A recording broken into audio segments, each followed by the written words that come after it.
C'est la première image forte de l'entre-deux tours. Ce lundi, les 4 députés insoumis élus dès le premier tour des législatives se sont rendus à l'Assemblée nationale. Un symbole de réussite pour la NUP, la nouvelle alliance de gauche réunie autour de Jean-Luc Mélenchon, au coude à coude avec la majorité présidentielle. Les deux camps revendiquent la victoire lors du premier tour et la bataille des mots a débuté.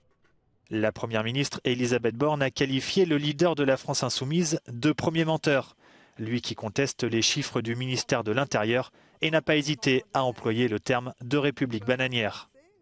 Selon les projections, il y a toutefois très peu de chances que la NUP obtienne la majorité qu'elle dit viser.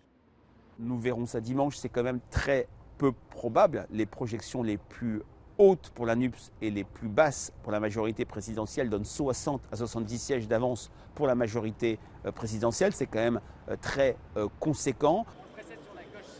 De son côté, la coalition centriste Ensemble du président Emmanuel Macron espère conserver la majorité absolue pour faire passer ses réformes, à commencer par celle des retraites.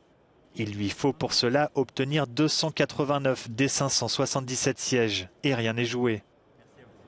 Certes, Emmanuel Macron connaît une victoire imparable à l'élection présidentielle, mais il n'y a pas de désir qu'il ait absolument presque les pleins pouvoirs. Il n'y a pas de désir d'ailleurs non plus que la gauche NUPES soit en position dominante. Et d'ailleurs tout ça, cette absence de désir à droite, à gauche, au milieu, se lit dans le pourcentage extrêmement élevé des abstentions.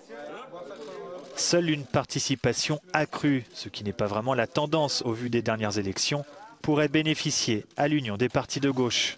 La majorité présidentielle devrait quant à elle bénéficier d'une partie du vote des électeurs des partis de la droite, LR et UDI, qui ont obtenu plus de 11% des voix lors du premier tour.